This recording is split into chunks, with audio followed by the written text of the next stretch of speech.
No, no. It was very difficult. I'm going to invite Peter in now. Okay. I'll get everybody on board. I had a hard time getting a ticket for today. Oh, it wouldn't let you. It kept giving an error message when I tried to get a ticket. Right. Okay. We'll report that. Well, I'm just worrying about other people coming in. So yeah. We've actually sold 4 tickets today. So right. Peter got his ticket. Morning, Peter. Morning. Good morning. All right. Okay. Yeah. Now. Right. Okay. No sign. Not heard anything from Stephen. So we'll assume that he's on his way. So good morning and welcome to, well, it's Thursday, so it's welcome to Blabbing for Britain, episode 44, and we'll be discussing anything and everything that comes into our minds, which is related to the UK and the world in general. Morning, John. Good morning, Stephen, and good morning, Peter. Morning. Yeah. Okay. Now, first news of the day is Apple might be buying McLaren. Your thoughts on that? Because they're not in the car game, are they, Apple, yet? I thought they were developing a driverless car or had in partnership with somebody, but I don't think McLaren is quite the same as as what Google's doing, is it? No.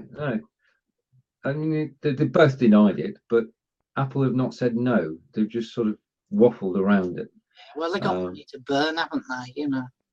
Well, they've got plenty of money, no problem on that score, and they will undoubtedly get into the car game at some time because it seems to be the thing that people are doing, doesn't it? That burns you out, Peter. Yeah, that's better. Yeah, Kelvin said I looked a bit dark, so I'm trying to lighten things up a little bit, but right. Okay. Anything happening in the Midlands, John? No, I'm afraid, as I think you're probably aware, I've been a little bit tied up this week as Mum passed on Tuesday, so I haven't paid attention to much, to be honest. Thoughts are with you and your family, John.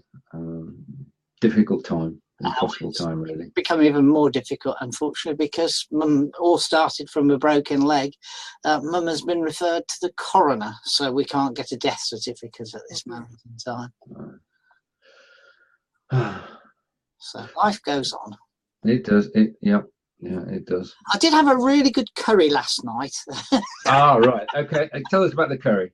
Well, once every 6 weeks, which is an odd thing, but I go to a networking club called Chutney and Chat.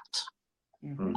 It is organised by a group of Asian people, but it's all sorts of people, go from all sorts of ethnic backgrounds. And they have an upstairs room at a restaurant that used to be a pub. In fact, the room looks like a church hall. It's got beams in it, you know, because, well, the pub's probably 100 years old, but it was a pub called The Greet, and it was there for a very, very long time. And then, like many Mitchells and Butlers pubs, it disappeared overnight and sat there empty. But some enterprising guys bought the pub, and it's kind of a different restaurant because you can have Indian or Italian in the same restaurant. Brilliant.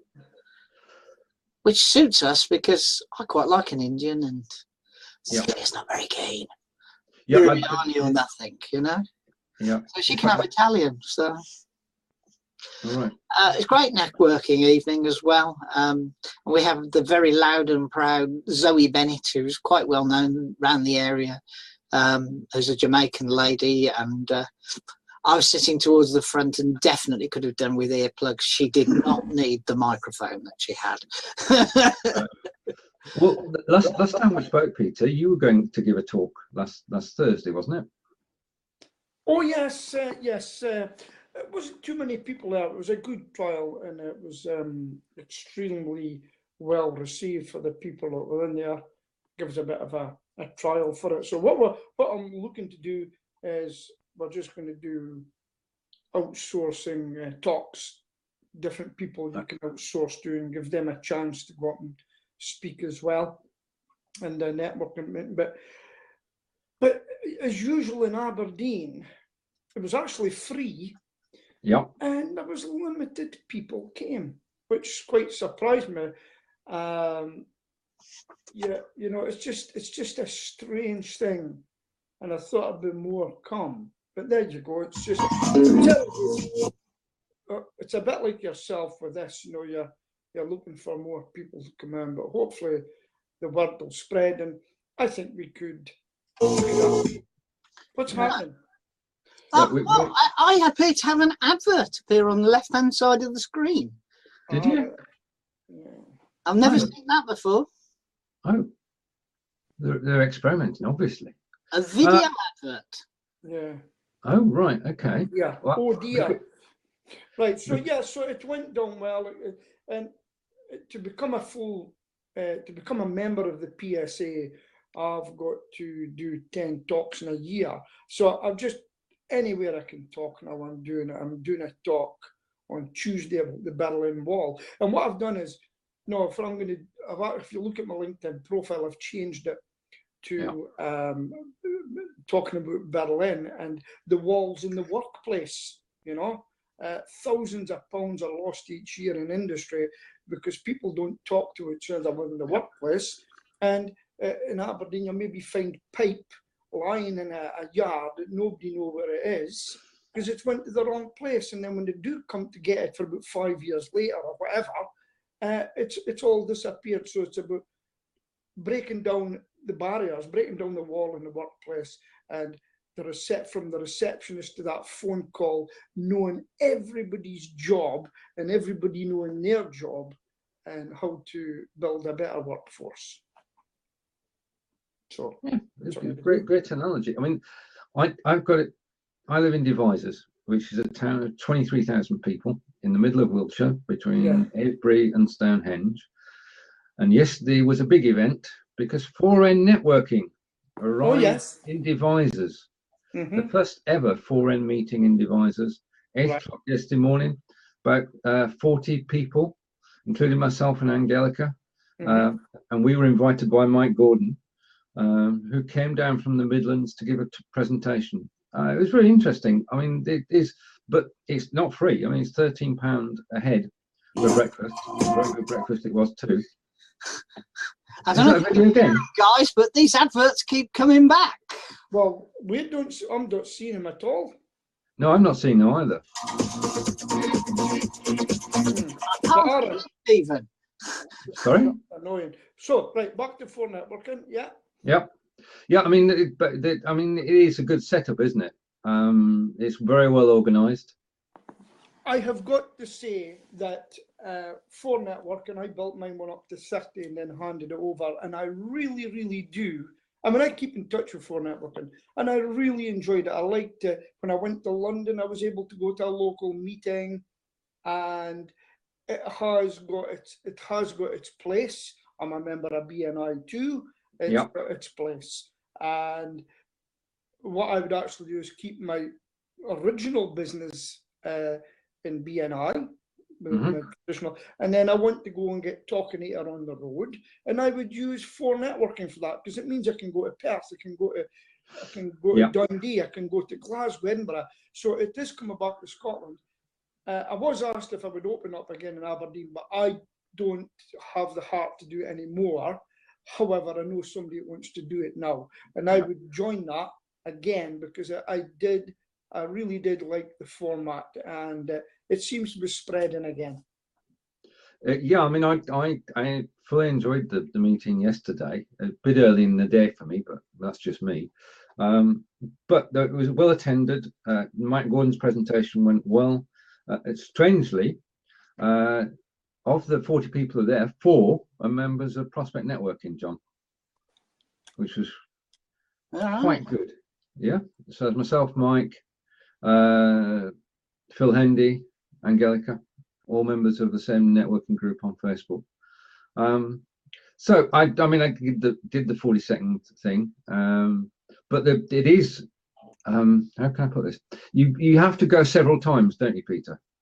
Oh, And what do you mean? Listen, Yeah. in any networking, anybody that's listening into this now, don't expect networking to work for you overnight, sometimes 6 months, sometimes a year. Sometimes it can take a couple of years to really embed yourself in with networking. And when you say go a couple of times, probably before you can join, yes, if I remember right. Same with any BNI. We've got Let's Network up here, where you pay a $5 in the door, very well attended. And it's just, you've got to have different formats in life. You've got to mix it. One will work better for you than the other. Yeah. Yeah. And we had an interesting thing up here. We've got a group called Northeast Scammers, and it's about those travelling people that knock on doors, etc. Blah blah blah. People make people aware of them. But someone put in about BNI, and I'll tell you what, that caused a storm. And that was quite interesting, how people perceive BNI, but they've never even been to it, and they make judgment. How can you do that? How can you make judgment on someone if you've never been? That's a good point. And good morning, Ray, and welcome to our Blabbing for Britain Thursday episode. Yeah, I agree. You've got it. It seemed to be that the people who went regularly become a closer knit group. Yes. And got to know each other, and they know each other's business and would recommend each other. Yeah. So yeah, I can see that it could be very effective if because I was back in the day, I was a Rotarian. Yes. And that's again similar principle. Of course, Rotarian's been going a lot longer than BNI. Yeah. Yeah. Well, how's that thing for you? How did you meet me? Well, we met you on Blab. Right, you met me on Blab. How long have you known me now? About a year. Do you trust me? Yeah, totally. Well, there you go. You see, it takes a time. If I'd come in a couple of times, you didn't know who I was and hung about and said this and said that and then disappeared, you might not trust me so much. It's a case of keeping going now. Keeping going. So anybody that's looking at networking, it's not going to this is for people looking at after, it's not going to work overnight for you. You've got to put in the effort. You've got to, as I used to say to people, even with my own job, they'll say to me, at networking, I went once. I says, listen, when you go to the doctor and he gives you penicillin, does he tell you to take the whole bottle and swallow it in a hole? No, he builds it up into your system. It's the same with networking. You've got to show face, you've got to help people, pass on work to other people, let them know, get them to trust you, do a job for them, do a bloody good job for them so you'll get another job from their relatives, etc., etc., etc. And that's what networking's about, just getting to know people. Yep, I totally agree, Peter. John? You same principle? Chutney and Chat? Well, Chutney and Chat, Surreal Business Club, several others. I don't go to BNI. I just find it too happy-clappy, I'm afraid. But I have tried it, Peter. Yes, at least you can make comment now. BNI, I don't know quite what's happened in the Midlands, but certainly in my area, BNI has suffered a downturn. In Solihull alone, there used to be like 6 groups, and now there's just 1. But consolidation happens quite often, doesn't it? So. Yeah, just new people come in, and the same with 4 networking up here disappeared. No, in Scotland, not disappeared in Scotland, but someone else's news come in and new ideas. They've actually employed a guy who used to be BNI member. They've employed him to Michael Naggles. He's out there, and his job is to build it up. They've got a new managing director who's 20% growth that had, and so some things have got to change, and new area leaders, stuff like that, can make a change. It just things just move on. I mean, I would like the 4 networking come back here, because it means anywhere if I come down to the Midlands, which I am coming to, and I find there's a group the day before, I would be delighted to go there the day before. You know, and I have done that in the past. And I do like their passport. I do like a passport, but to buy a passport in Aberdeen is a bit much, because there's no real near ones to me. You know. Yeah, it's £500, isn't it? Something like that, yeah. Yeah, at the moment. Sorry, that's a disservice. It's £495. Yeah. So you've got to have, if you're one of these people that travel. Here's a thing for you, but I remember the guy that does the networking, Stephen Thomas. It rings a bell, yeah. No, I remember when he started going at the early days of Fortnite, and he just went there and he travelled round about, stayed in people's houses, and he ended up writing books on networking, and he's built up a good business. But he had to get in his car and travel to all the groups to start getting to know them. And now he's having a network retreat and people coming for a few days to learn about networking. So it's what you put in. It's what you put in. Now, I'm a member of I am the only member up here in the PSA. I've put some work in. I've got it's a 2-day journey for me. So I've got to, if I want to go, I'll go. But in the meantime, I'm just trying to do things up here, and there's only me. I managed to get 19 people, but nobody else has joined. Don't know why. So whether followed up, I don't know, but it's not my job. But certainly I'm sticking there with it. Yeah. Well, yeah, I mean, it is, as you said earlier, you've got to put effort into it. And I'm reading a book at the moment, which is a new book, which is being launched next Monday. And it's entitled Converting Conversations into, hang on, I've got it somewhere. Anyway, conversations into customers. Yeah. Thank you. You're reading it too, John. Yeah, I haven't got time, although the persuasive young lady who wrote it has been trying to persuade me to. Is it a local, is it British book or American? It's a British. Converting Conversations to Customers by Nikki Creel. Who's not English. I know who is South African but lives in the UK. I know her because she was a member of Toastmasters. All right, yep. And I met her through that, and she'd done social media. And at the time, I was going to be doing social, and she actually was going to pass on work to me. I says, I ain't got time. I was too busy doing other things. So I know Nikki Creel. Yes. See, isn't that amazing? Well, Nikki and I have been on video twice. Once when I interviewed her about her first book, and then as part of Empire Cred. And we're on video next Tuesday at 2 o'clock. And looking forward to chatting about the new book, which is called Converting Conversations to Customers. I've only got the title right on the day. Very good. Do you know, I'm hoping somebody will ask me one day, Peter, would you like to come on and be interviewed about something about, like, maybe outsourcing for your business, what it can do for you? But nobody's ever asked me. How to kill mice. Peter, I am starting season 2 of my business interviews. Would you care to join me in October for half an hour? I thought you would never ask. Right. Okay, deal done. We'll talk afterwards and we'll set up a date. Yeah. Because that would be good. That would be good.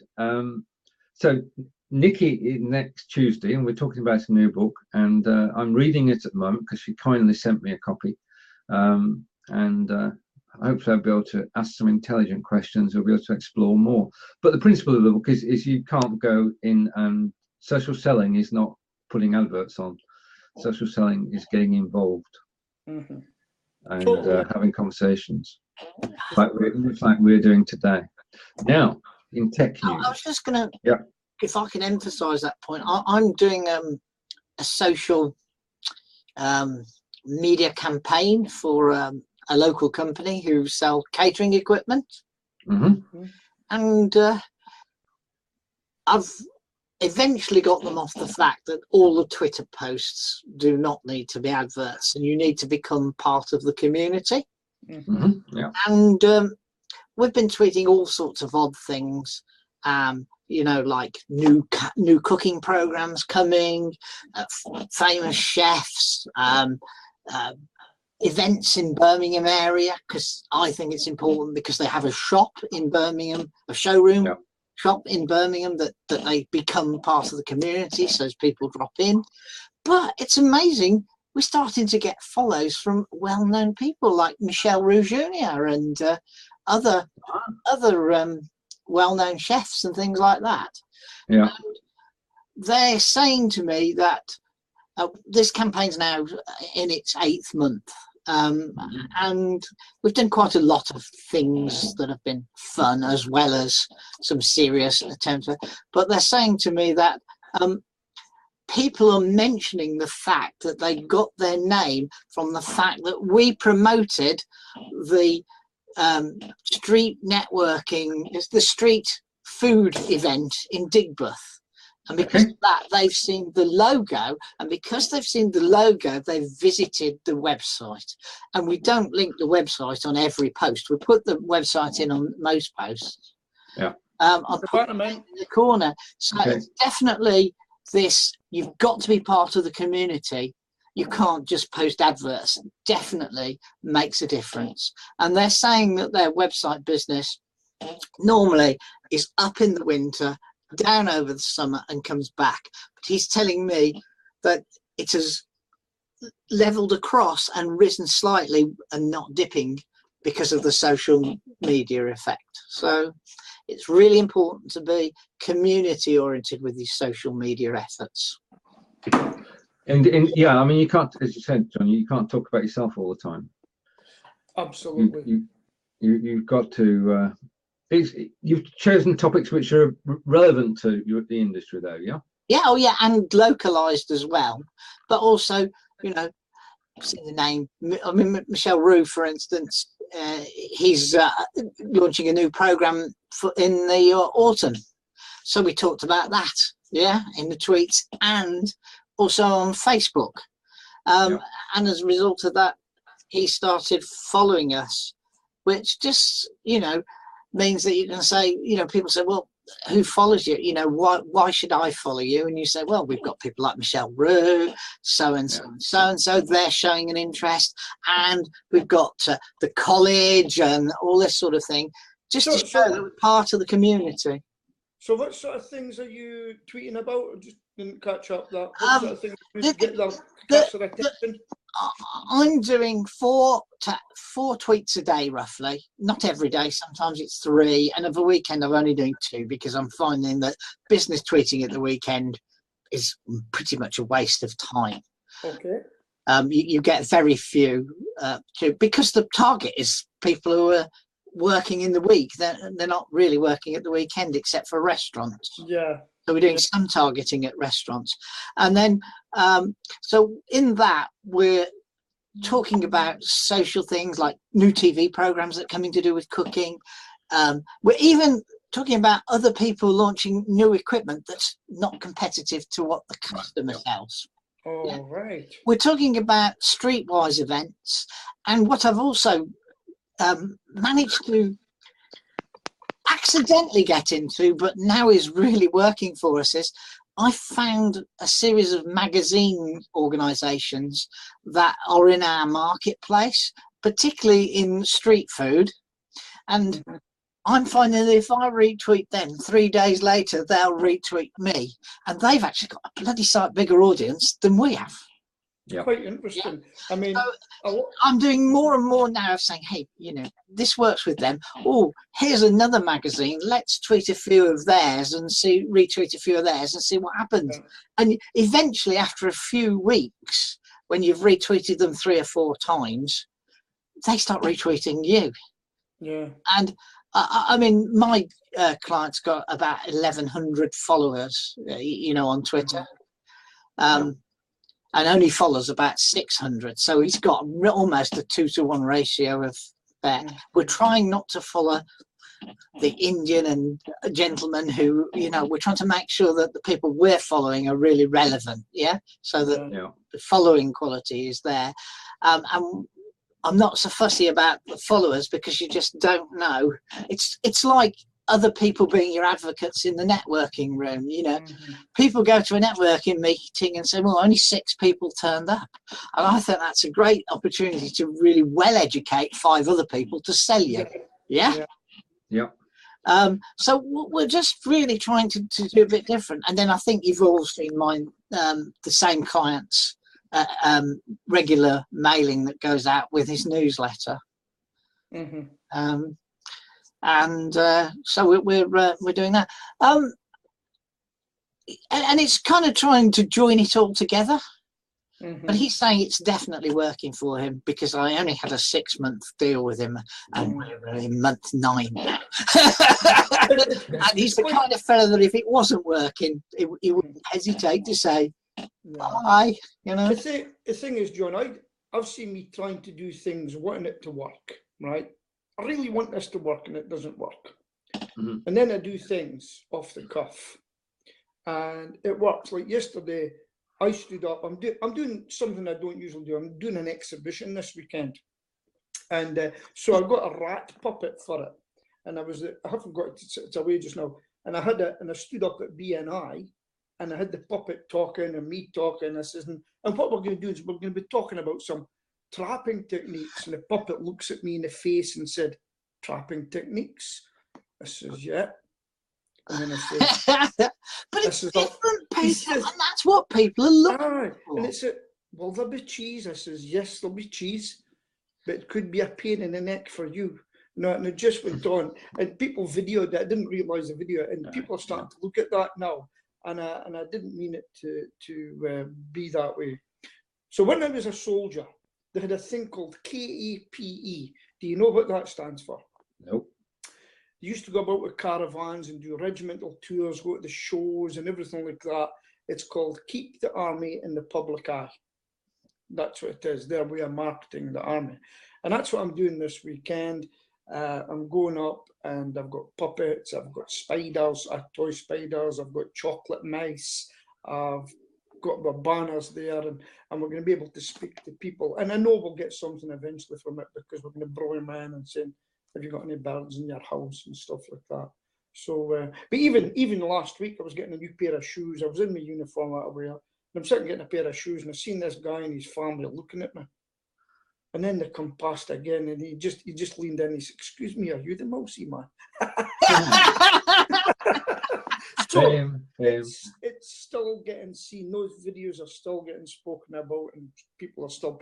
And that's been a while since I've done any. It's just keeping it up's the problem for me. Just what do I do now? You know, and yeah. So but if you worked before, do it again, Peter. That's my advice. You know, it's just don't be afraid to do it again. Yeah, I will be, but everybody has a short-term memory, and I've seen one person in the exercise who pumps the same tweet, nice diagram about waste management. They tweet it 3 times a day. It doesn't change. They've been doing it for 3 months. It must be doing something, or you wouldn't be doing it, would you? Give up. Yeah. So there's got to be something there said for repetition. I mean, actually, and we're all of the older, greyer persuasion. We all learnt our times tables by rote repetition. Yeah.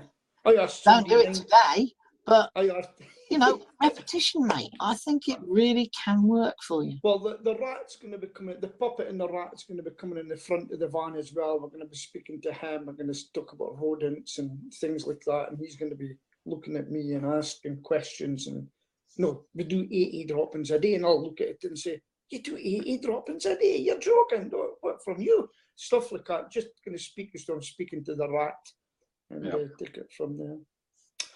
Right. Okay. Yeah. All good. Yeah, I mean, basically, some of the best things happen by accident. I mean, we did the Roadshock.tv show, myself and Dan, and on Facebook we had 300 views, which for us is very good compared to what we're getting on Firetalk. But one of the viewers was Hans, and Hans got in touch, and I'm now going to help him and his company launch their German bread in the UK, and the bread is called Kbrot, and that's Kbrot, and as German speakers will know, that is not Kbrot, that is Kbrot, and looking forward to doing that. And it's a black bread like the Germans like? No, it's a beautiful. It's only 3 ingredients in it, and basically what you do is, in Germany, you make the bread, freeze it, send it over here. You then cut it into 4 quarters, put it in your freezer, and you take a quarter of the bread out, you add 2 ice cubes, put it in the oven for 20 minutes, and you have fresh German bread. Right. And how did he find you? How did he find you? He was watching one of these shows. He was not Blabbing for Britain, the roadshock.tv, which Dan and I do, and we put it out to Facebook instead of just staying here. Right. We did it on Smile Time, and it went out to Facebook.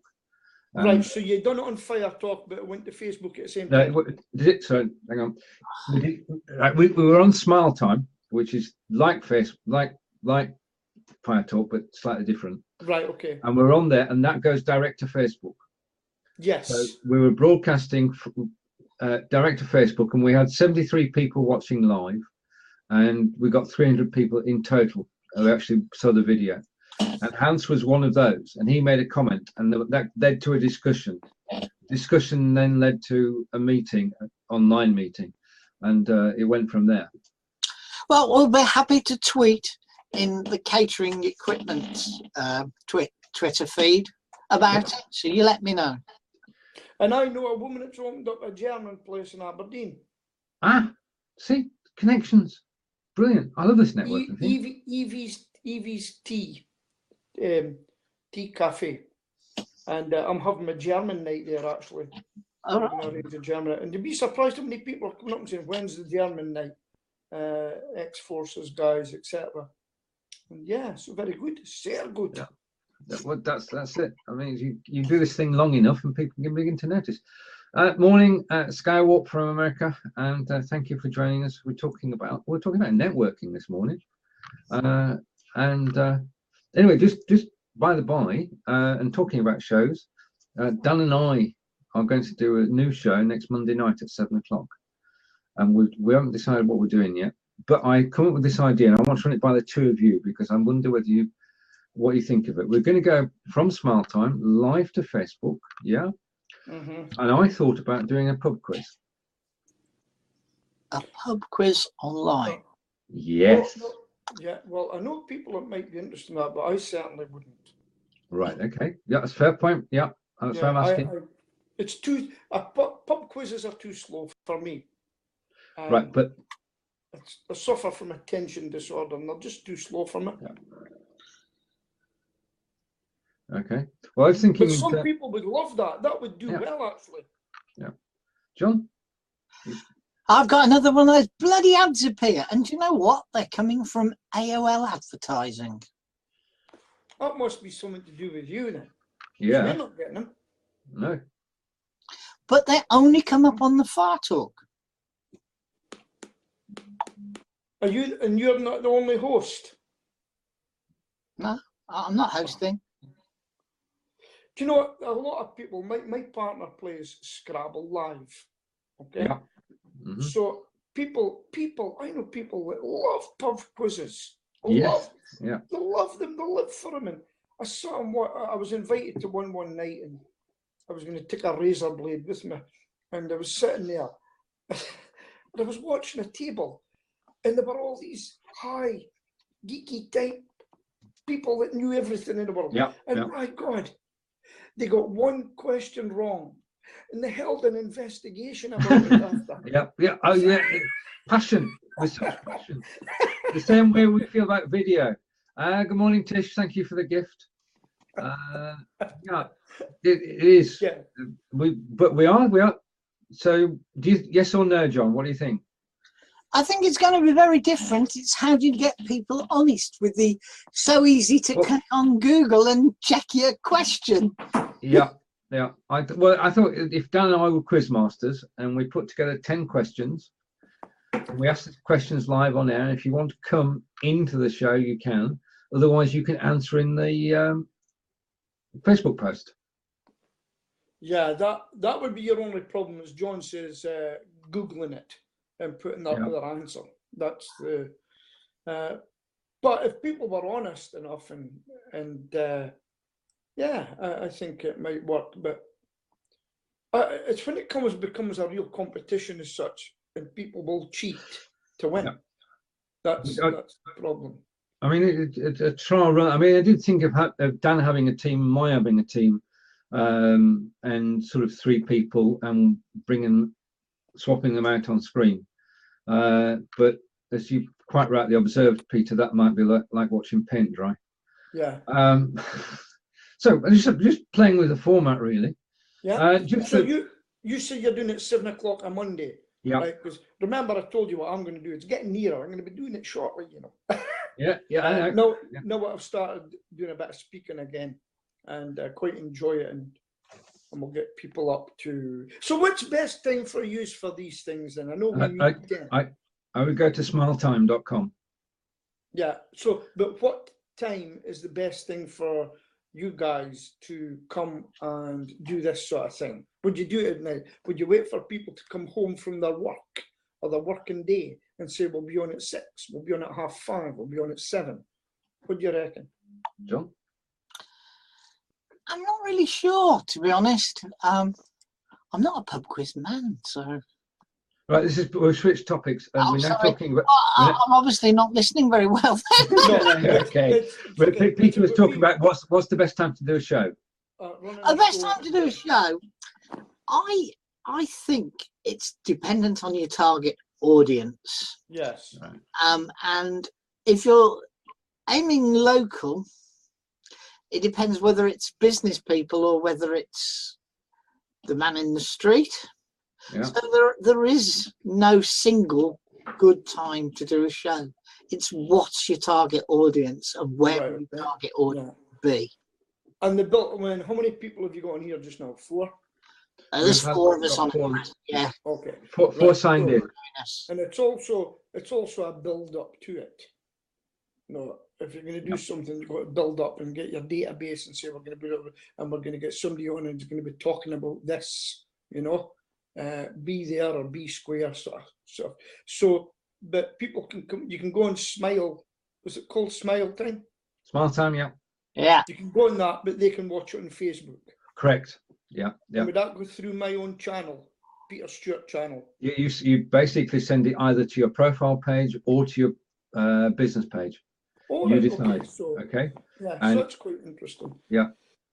Yeah, I think it's got its place, and as I keep saying to people, you know, it should be used in business more. Like we've lost our Pest Control forum, and somebody hacked into it. It's gone. There's really no way to communicate anymore as such, you know. And there used to be a lot, but mind you, it ended up arguments anyway. So it's quite funny, you know. But I've just had someone from Birmingham for me to do a job for them down up here. So it's a bit of networking as well. Yeah. So, yeah. Right. Okay. So I'll pass it back to host. Right. Okay. Yeah. There is this week a new platform. We're on Firetalk. We just talked about Smile Time. There's a new platform called Bluejeans. Where they get these names from, I do not know. But bluejeans.com. Now, the interesting thing about Bluejeans is very simple. It's not, I mean, we are amateur professional broadcasters, yeah. Bluejeans is an enterprise system, and they work for the big guys. They do shows where there are 100 people can be on the platform in the show, on camera. And they can have an audience of thousands. And they've now decided that they're going to look at our end of the market, and they have now got a product which goes direct from Bluejeans out to Facebook Live. Okay. And it works very well. I did a test earlier this week. Joel Conn did a test. And they've been tested by somebody else who's had tens of thousands of people watching on Facebook. And it's a new entrant into the game. So I'm going to keep an eye on bluejeans.com. It will be a paid platform. Both Firetalk and Smile Time are free. Bluejeans is a paid platform, but they've not decided what the pricing is going to be yet. But the thing is that for us, if we wanted to get 4 people on here, we can. If we want to get 4 people on Smile Time, we can.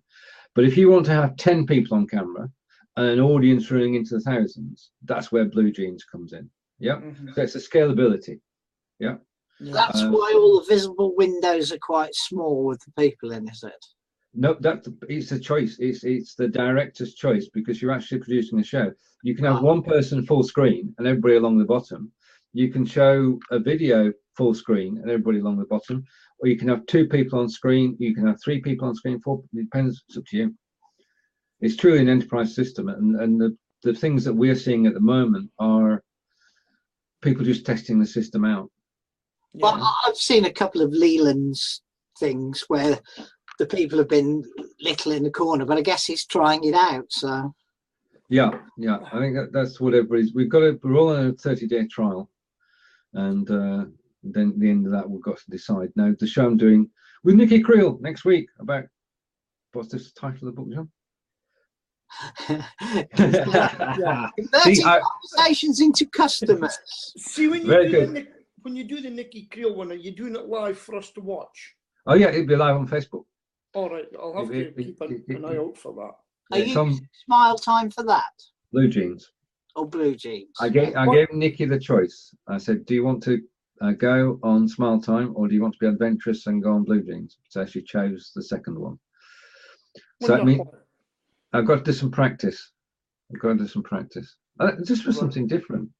I mean, it's probably going to be the 2 of us on screen, and then we'll invite people in to ask questions as well, based on the book. Yeah. It's quite interesting how many video platforms are coming in here at the moment. They're coming in left, right, and centre at the moment. Why is they're in different marketplaces as well. You've got to realise they're not all targeted at the same place. Mm-hmm. Yeah, I agree. But Bluejeans is one of the first ones to come down to meet us. Yeah. All the rest have been built with the purpose of meeting us. I know we're based in the UK. Just to recap for our audience, I'm in Wiltshire. John, you're in? Just south of Birmingham, in the middle of the country. I'm in Aberdeen, Scotland, north of Britain. And we have a question from our audience. We have a question from Tish. How do we think Miss May is doing? Theresa May, our Prime Minister. Mrs. May. Ooh. Mrs. May. Ms. May. Oh, right. No, she is Mrs. May, isn't she? Because it's her husband's surname. Right. I'll give you my view if you want it. Surely. Yeah. She's playing a cautious game at the moment because she's been landed with something that I don't think that she really wanted, and they weren't prepared for, because I do believe that they didn't think they would be coming out of the European Union. So what you've got to do in a divorce, you don't jump out the house right away, because I've been divorced, and you know it's like you have to settle down, you have to see what's right for the European Union, and you have to see what's right for us. There is no point rushing into it.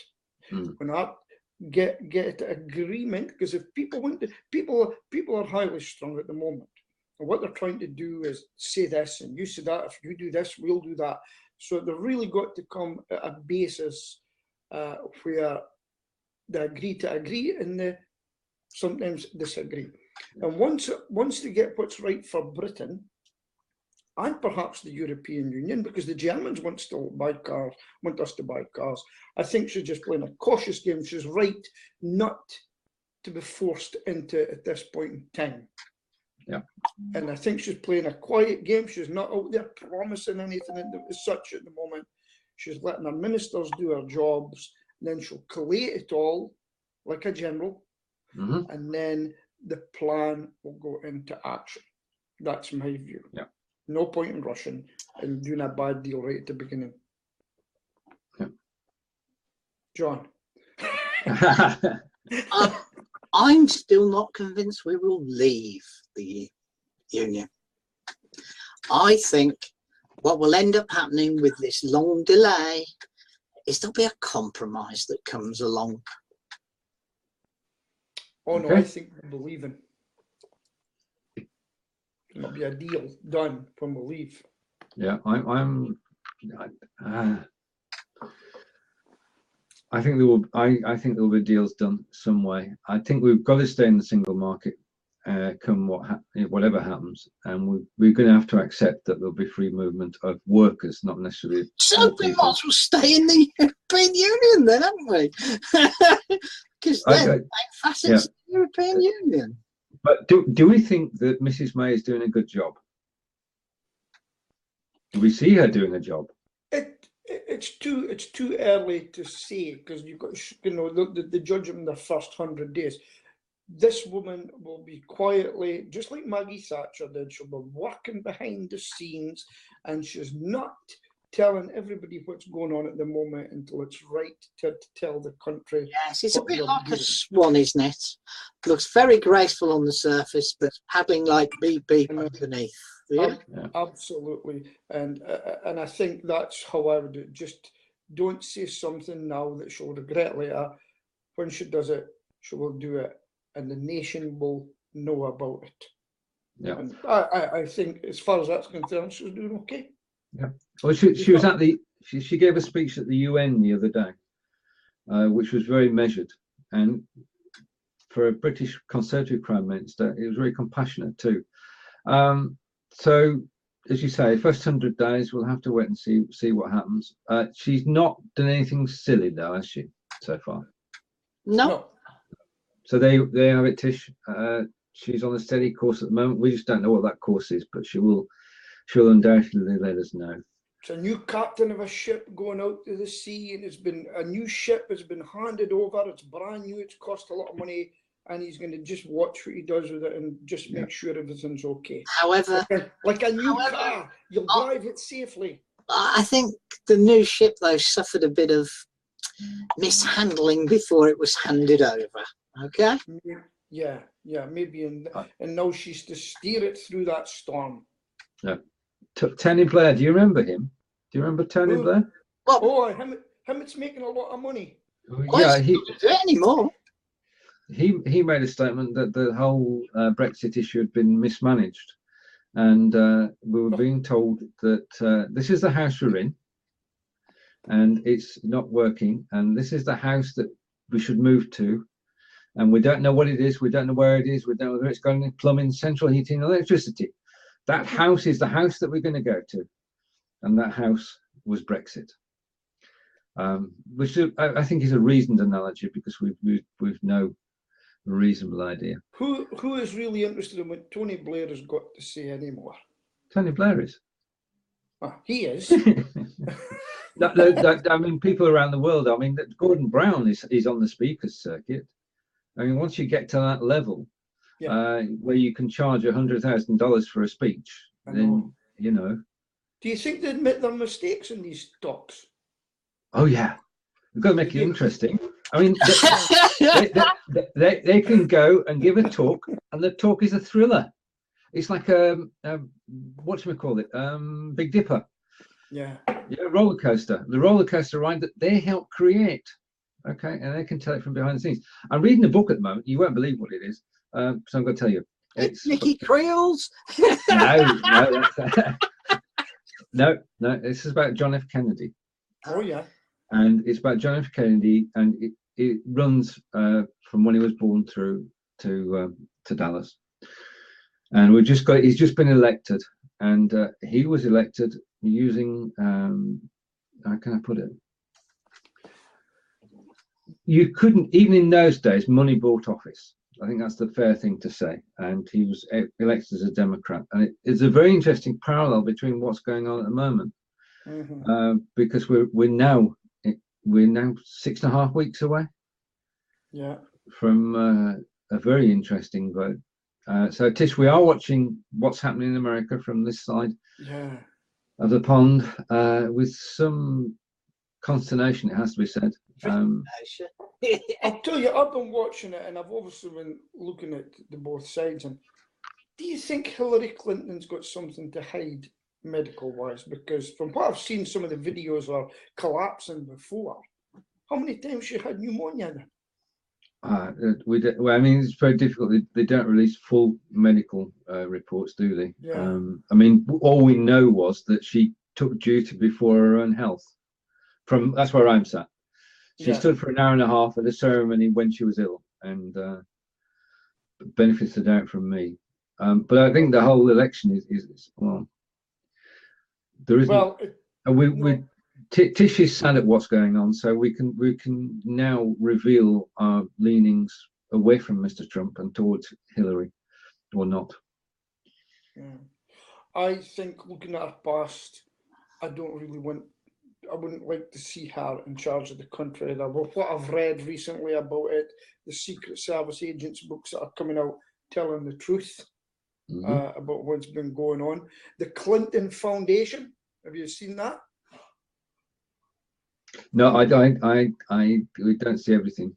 So they don't get money direct because it'd be illegal. They're only allowed so much for their campaigns. But the Clinton Foundation has been getting a lot of money poured into it. I think it was Saudi Arabia. Don't quote me on this, but all of a sudden money went in, and then something was allowed to happen in America. So look into the Clinton Foundation. They've got a lot of money. So that's quite interesting. I'm getting exasperated with these pop-out videos.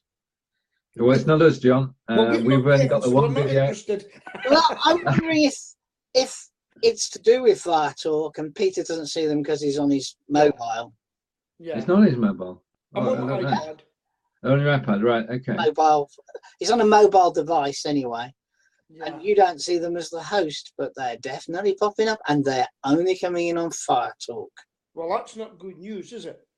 No. The only other possibility is I actually upgraded to anniversary edition of Windows 10 yesterday. Right. Okay, there you go. That could well be interesting. Which have slated Windows 10? Which? The anniversary edition update. All right. Yeah, no, not yet.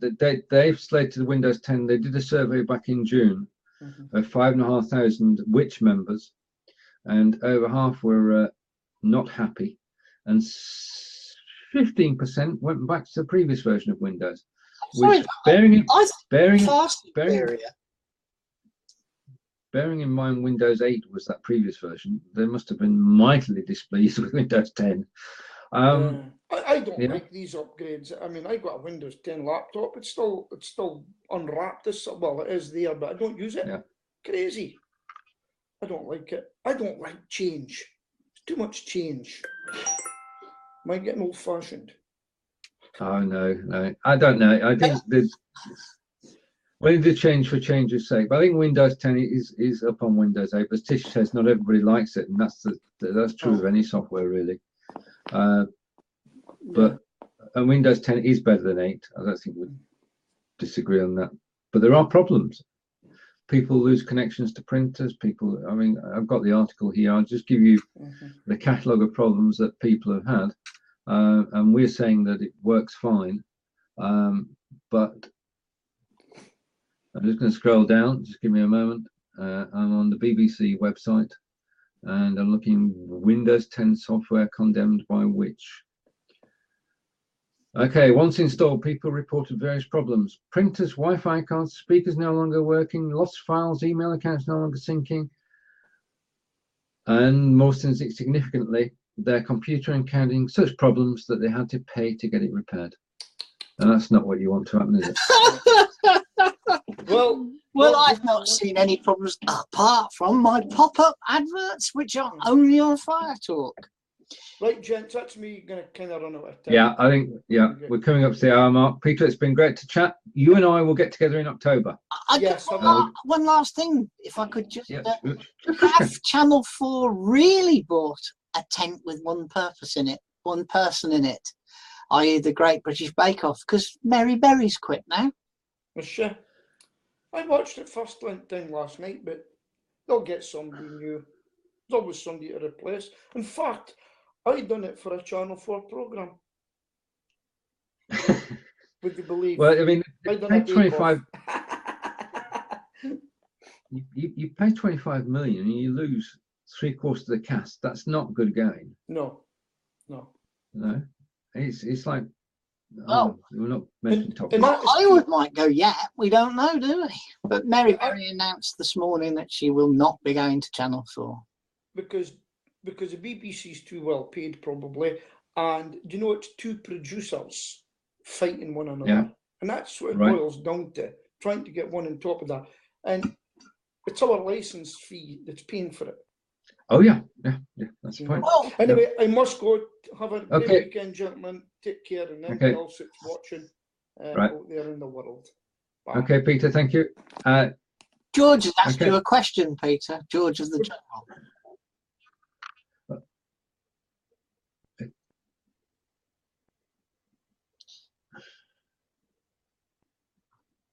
Is your screen lying down? He wants to know because you're looking down.